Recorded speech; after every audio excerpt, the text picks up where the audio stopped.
The truth is, most people misunderstand this. They believe that the path to monumental wealth is paved with physical labor, complex spreadsheets, or the sheer luck of inheritance. But the reality is far more mystical and terrifyingly simple. Riches begin with a state of mind. Napoleon Hill's seminal masterpiece, Think and Grow Rich, was born from a 20-year odyssey commissioned by the steel magnate Andrew Carnegie, who challenged a young journalist to uncover the secret formula used by the world's most successful men. The story begins not in a bank vault, but in the burning desire of a man named Edwin C. Barnes. Barnes had nothing, no money, no influence, and no education, yet he possessed a singular, obsessive thought. He wanted to become the business associate of the great inventor Thomas Edison. He did not want to work for him, he wanted to work with him. When Barnes arrived at Edison's laboratory, he looked like a common tramp, but his mind was already vibrating with the frequency of a partner. Edison later remarked that Barnes stood before him looking like an ordinary person, but the expression on his face conveyed a determination that was immovable. Barnes took a menial job, waiting for years in the shadows, never letting his burning desire dim. When the opportunity finally appeared, disguised as a failing invention called the Edison dictating machine that no one else could sell, Barnes seized it with a ferocity that transformed him into a multimillionaire. His success was not an accident of fate, it was the inevitable result of a mind that had been tuned to a single goal until the universe had no choice but to yield. The psychological intensity of this opening chapter of Hill's philosophy reveals that desire is the first step toward all achievement. It is not a mere wish or a fleeting hope, but a definite purpose that consumes the subconscious mind. Hill teaches us that the brain is a magnet, attracting the people, tools, and circumstances that harmonize with our dominant thoughts. The story of Barnes serves as a meditation on the power of transmutation, the ability to take an intangible impulse of thought and harden it into a physical reality. The analytical weight here suggests that most people fail because they lack the obsession required to push through the wall of temporary defeat. Barnes didn't have a plan B, he burned his bridges so that he had to succeed or perish. The lesson is clear: riches do not come to those who want them, but to those whose minds have become money conscious. Hill provides a 6-step ritual to anchor this desire, involving the exact declaration of the sum desired and the date of its arrival. This is not superstition, it is a psychological programming of the subconscious, forcing the individual to align their every action with their ultimate aim. By the time Barnes found his fortune, he had already claimed it in his mind 1,000 times. This segment of the narrative forces the listener to realize that the only thing standing between them and their greatest ambition is the clarity of their intent and the intensity of the heat they are willing to apply to their own will. As the narrative of success deepens, Hill introduces the second pillar of his temple, faith. Faith is the eternal elixir which gives life, power, and action to the impulse of thought. It is the bridge between the finite mind of man and the infinite intelligence of the cosmos. Hill describes how faith is not a passive quality, but a state of mind that can be induced through autosuggestion. To illustrate this, the story shifts to the colossal figure of Charles M. Schwab and the formation of the United States Steel Corporation. Imagine a dinner in December 1900, where Schwab stood before the most powerful financiers of the era, including J.P. Morgan, and delivered a speech so visionary, so filled with unshakable faith, that he successfully brokered the merger of the century. Schwab wasn't just selling steel, he was selling a dream of efficiency and expansion that didn't yet exist. He used the power of organized planning and specialized knowledge to convince the titans of industry to follow his lead. Hill argues that Schwab's greatest asset was not his technical understanding of metallurgy, but his ability to influence the mastermind, a collective energy created when two or more people coordinate in a spirit of perfect harmony for a specific purpose. This story highlights that wealth is a social phenomenon, a result of the synergy between different minds working toward a single, massive objective. The analysis of the mastermind and autosuggestion principles explores the bridge between the conscious and the subconscious. Hill posits that the subconscious mind is like a fertile garden. If you do not plant seeds of success, the weeds of failure will grow by default. The mastermind is the ultimate psychological multiplier. It suggests that when people collaborate, They create a third mind that is vastly more powerful than the sum of its parts. This is why no man can become a permanent success without the cooperation of others. The lesson here is one of intellectual humility and strategic partnership. You do not need to know everything, but you must know how to organize the knowledge of others. Henry Ford, a man often mocked for his lack of formal education, demonstrated this perfectly when he was called ignorant in a court of law. He pointed out that he had a row of electric buttons on his desk, and by pressing them, he could summon men who could answer any question he desired. His genius was not in facts, but in direction. He understood that specialized knowledge is only powerful when it is organized into a definite plan of action. This segment of the story teaches that the true alchemist is the one who can transmute the specialized knowledge of a group into the gold of a completed project. The narrative moves forward into the darker, more resilient territory of persistence. Hill argues that the lack of persistence is the primary cause of failure for the majority of people. He tells the haunting story of a man who traveled across the country during the gold rush days, digging for months until he grew tired and sold his machinery to a junkerman for a few $100s. The junkerman called in a mining engineer, who discovered that the vein of gold was located exactly 3 feet from where the first man had stopped digging. This 3 feet from gold parable is a visceral reminder of the breaking point that precedes every great breakthrough. The man who quit lost millions because he allowed a temporary defeat to become a permanent failure. In contrast, the narrative looks at the life of Thomas Edison, who failed 10,000 times before perfecting the incandescent light bulb. Edison did not see 10,000 failures, he saw 10,000 ways that didn't work, refining his plan with each iteration until the result was inevitable. This is the psychology of the long game, where the individual refuses to recognize the word impossible. The analytical focus on persistence reveals it to be a state of mind, not a physical trait. It is based on definite factors such as the definiteness of purpose, self-reliance, and habit. Hill explains that the subconscious mind is particularly receptive to thoughts that are repeated with high emotional intensity. Persistence is the act of keeping that intensity alive until the subconscious accepts the command and begins to execute it. The story teaches us that failure is a trickster with a keen sense of irony. It delights in tripping a man when success is almost within reach. The only antidote to this trickery is an unwavering will. This segment of the script serves as a harrowing look at the valley of despair, the place where most dreams go to die. It challenges the listener to examine their own persistence quotient. Are they the man who sold the machinery? Or are they the junk man who sought professional advice and kept digging? Hill reminds us that riches do not respond to wishes, they respond only to definite plans, backed by definite desires. Through constant persistence, the tension in the story now prepares for the most mystical and controversial aspects of Hill's philosophy, the sexual transmutation and the power of the subconscious mind. As the seeker moves deeper into the mysteries of Think and Grow Rich, they encounter the concept of sex transmutation. Hill argues that the emotion of sex is the most powerful creative force in the human psyche. When this energy is redirected from physical expression into creative and professional outlets, it becomes a superpower that can propel an individual to the heights of genius.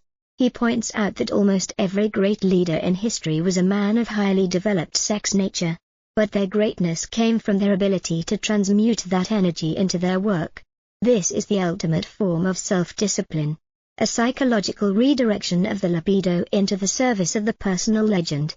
The story describes the charisma and magnetic personality that result from this transmutation, creating an aura of power that draws others into the orbit of the leader's vision. This is the secret of the extraordinary man, the one who has learned to harness the primal fires of his own biology to illuminate the world with his ideas. The narrative continues to build toward the exploration of the subconscious mind and the brain as a broadcasting and receiving station for thought. It describes the sixth sense as the final chapter of Hill's philosophy, where the individual becomes attuned to the infinite intelligence of the universe. The story follows the seeker as they master the fear of poverty, criticism, and death, clearing the mental debris that prevents the light of achievement from shining through. The final parts of the script will deliver the core message of the book, that we are the masters of our fate because we have the power to control our thoughts. The tension is now at its peak. leading to the ultimate integration of these 13 principles into a single, unbreakable law of human success. This meditation on the power of the subconscious mind serves as a bridge to the final, most transcendent phase of Hill's work. The story teaches that the subconscious does not reason, it only accepts orders. It is the connecting link between the mind of man and the vast, universal intelligence that governs all things. By saturating the subconscious with the positive emotions of love, faith, and hope, the individual creates a magnetic field that attracts the equivalent of their thoughts. This is the science of success, a methodology for turning the human brain into a precision instrument for the creation of wealth. The narrative prepares to conclude with the 6 ghosts of fear, the final obstacles that must be slain before the Think and Grow Rich philosophy can be fully realized. The seeker is no longer a student, but a master in training, ready to claim their place among the giants of history. The internal architecture of the mind becomes even more intricate as Hill delves into the profound mystery of the subconscious mind. This is the hidden engine room of the soul, a place that never sleeps and never pauses, tirelessly translating the dominant impulses of thought into their physical equivalent. The narrative follows the seeker as they realize that the subconscious is like a giant, silent archives. It records every sensory impression and every thought that reaches it through the 5 senses. However, it does not distinguish between constructive and destructive impulses. It will act upon a thought of poverty and failure with the same unwavering loyalty as it will a thought of abundance and success. The psychological intensity of this realization is chilling. If you do not consciously plant the seeds of your burning desire into this soil, the 6th sense will automatically harvest the weeds of your deepest fears. The story of the seeker becomes one of mental vigilance, where they must act as a gatekeeper at the threshold of their own mind, ensuring that only the 7 positive emotions love, sex, hope, faith, enthusiasm, optimism, and desire are allowed to enter. Hill warns that the 7 negative emotions are always lurking in the shadows, waiting for a moment of weakness to hijack the machinery of your destiny. The analytical weight of this segment focuses on the science of suggestion. Hill posits that the subconscious cannot be commanded through willpower alone, it must be wooed through emotion. A cold, intellectual thought has no power to penetrate the depths of the mind. It is only when a thought is vitalized by intense emotion, particularly the emotion of faith, that it becomes a command that the subconscious must obey. The lesson here is that our self-talk is the most powerful tool in our arsenal. We are constantly narrating our own reality, and the subconscious is listening to every word. If we tell ourselves we are tired, incapable, or destined for mediocrity, the subconscious will find the creative vision to make those statements true. Conversely, by using auto-suggestion to repeatedly broadcast a specific, high-definition image of our success, we force the subconscious to find the organized plans necessary to achieve it. This is the psychological transmutation of the self, where we move from being a victim of our circumstances to being the architect of our reality. The story teaches that the subconscious is the gateway to infinite intelligence, and the password to that gate is total conviction. The narrative now shifts to the most sophisticated and often misunderstood principle of the entire philosophy, the brain. Hill describes the human brain as a broadcasting and receiving station for the vibration of thought. He suggests that just as a radio picks up signals from the air, the human brain is capable of picking up thought vibrations released by other brains. This explains the phenomenon of telepathy and the uncanny flash of inspiration that often occurs during a mastermind session. The story follows the seeker as they learn to quiet the static of their own doubts to become a better receiver for the universal intelligence.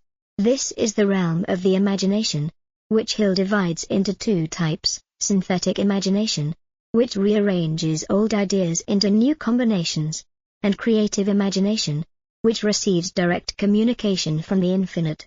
The latter is the birthplace of all great inventions, masterpieces of art, and world-changing business strategies.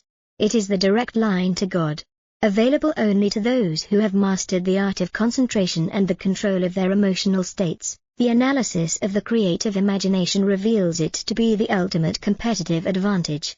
While most people are stuck in the synthetic mode, merely copying and slightly improving what already exists, The Think and Grow Rich master is tapping into a source of information that is not bound by the limitations of the physical world.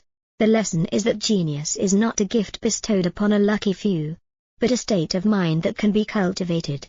It requires the stimulation of the mind through the various principles Hill has outlined, particularly the transmutation of sex energy and the coordination with a mastermind. This segment of the story is an invitation to intellectual audacity, encouraging the listener to stop looking for answers in the past and to start looking for them in the ether.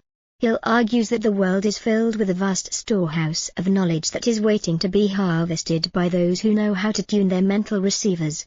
This is the atheist's prayer or the scientist's meditation, a systematic approach to accessing the highest levels of human potential. The narrative reaches a critical, darker juncture as the seeker prepares to face the 6 ghosts of fear.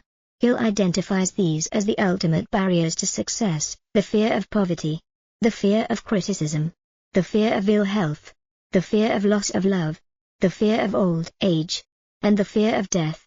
These fears are described as vibrational parasites that cloud the mind and prevent the 6th sense from functioning. The story describes the fear of poverty as the most destructive of all, a paralyzed state that kills ambition, destroys self-reliance, and invites failure into a man's life. The seeker must undergo a mental purge, a brutal self-analysis to identify which of these ghosts are haunting their house. Hill argues that these fears are nothing but states of mind, and because they are thoughts, they are under our absolute control. The psychological intensity of this battle is immense. It is the final trial where the seeker must prove they are ready for the riches they desire. To conquer fear, one must replace it with a positive obsession. There is no room for a ghost in a house that is filled with a burning desire. The analytical focus on fear reveals it to be the great procrastinator. Fear masquerades as caution or practicality, but its true purpose is to keep the individual in a state of indecision. Hill teaches that decision is the master of fear. The moment a person makes a firm, unwavering decision to achieve a goal, the power of fear begins to dissipate. The lesson here is that indecision is the seedling of fear. It creates a state of mental vacillation that the subconscious interprets as a lack of confidence. This segment of the script is a call to mental sovereignty. It asserts that the greatest right a human possesses is the right to think their own thoughts. When a person allows the opinions of others, the fear of criticism, or the bad luck of their health, the fear of ill health, to dictate their mood, they are surrendering their power. The story of the anxious generation is thus avoided by the Napoleon Hill protagonist, who recognizes that they are the captain of their soul and the master of their fate, as the narrative prepares to integrate the final principle, the 6th sense. The seeker enters a state of equanimity. They have mastered their desires, organized their plans, formed their mastermind, and slain their fears. The 6th sense is described as that portion of the mind which can be reached only through the other 12 principles. It is the temple of wisdom. Hill tells the story of his imaginary council, a group of historical figures like Lincoln, Emerson, and Napoleon whom he would meet with in his imagination every night before sleep. He would ask them for advice, and he claimed that his subconscious would respond with brilliant insights that he could not have generated on his own. This practice illustrates the ultimate tool of the mind, the ability to use the power of directed fantasy to solve real-world problems. The seeker is no longer a man trying to make money, they are a man who has become a vessel for excellence. The narrative continues to the final synthesis, where the 13 principles are bound together into a single, cohesive philosophy of life. It describes how the 6th sense provides the hunches and inspirations that lead to the final breakthrough. The story moves toward the conclusion, emphasizing that the secret Carnegie gave Hill is not something you find, but something you do. The tension is resolved as the seeker realizes that the gold they were looking for was never in the ground, but in the laboratory of their own skull. The final part of the script will deliver the core message of the book, that thoughts are the only things over which we have absolute control, and they are the only things we need to control to achieve anything we can imagine. This meditation on the 6th sense serves as the bridge to the ultimate epiphany of success. The story teaches that there is no such thing as something for nothing. Riches must be earned through the rendering of useful service. The Think and Grow Rich philosophy is thus revealed to be a moral code as much as a financial one. It is based on the law of compensation, the idea that the world will pay you exactly what you are worth, and you are worth exactly what you contribute. This final part of the journey is a reclamation of the dignity of labor, where the seeker realizes that their service is the coin they use to buy their dreams from the infinite intelligence. The narrative prepares to deliver its final, powerful punchline. The integration of the 13 principles reaches its crescendo as the seeker stands at the threshold of the sixth sense, the final and most elusive chamber of Napoleon Hill's philosophy. This is the realm of the apex mind, where the boundary between the human and the divine becomes a shimmering, permeable veil. The narrative follows the seeker into the quietest moments of their existence, where they finally understand that the secret Andrew Carnegie possessed was not a formula for the hands, but a frequency for the spirit. The sixth sense is the point where infinite intelligence may, and will, communicate voluntarily with the individual without any effort or demand from them. It is described as the guardian angel of the achiever, a mental lighthouse that provides sudden flashes of insight, warnings of impending danger, and hunches that lead to the discovery of unseen opportunities. The story of the seeker concludes with the realization that they are no longer chasing gold, they have become a radiant center of creative energy. They no longer beg the world for success, they command it through the silent, invisible power of their own vibrations. The analytical focus of this final synthesis reveals that the Think and Grow Rich philosophy is actually a comprehensive system for self-evolution. Hill teaches us that the 13 principles are the steps of a ladder, and the sixth sense is the roof of the building. You cannot reach the roof without climbing the stairs. The lesson learned is that genius is not a biological accident but a psychological achievement. By mastering desire, faith, autosuggestion, specialized knowledge, imagination, organized planning, decision, persistence, the power of the mastermind, the mystery of sex transmutation, the subconscious mind, and the brain, the individual creates a psychological ecosystem in which the sixth sense can flourish. This is the alchemy of the self, the transmutation of a hesitant, fearful human being into a confident, decisive master of their own fate. The narrative emphasizes that the gold found under the earth is merely a symbol. The real treasure is the mental sovereignty that allows a person to stand unshaken amidst the storms of life. The core message and meaning that Think and Grow Rich intends to convey is that the human mind is the only tool of creation that exists in the universe, and wealth is merely the physical shadow cast by a mind that has been properly disciplined. Hill reveals that we are the masters of our fate and the captains of our souls because we have the absolute, undisputed power to control our thoughts. The book is a manifesto for personal responsibility, stripping away the excuses of bad luck or unfavorable circumstances to show that every failure is simply a lesson in disguise, and every success is a reflection of internal alignment. It teaches that the secret to riches is the understanding that thoughts are things, tangible, powerful forces that can be directed to create any reality the mind can conceive and believe. The ultimate meaning of the book is that the journey toward wealth is actually a journey towards self-mastery, where the accumulation of money is the byproduct of a soul that has learned to operate in harmony with the laws of the universe. Whatever the mind of man can conceive and believe, it can achieve.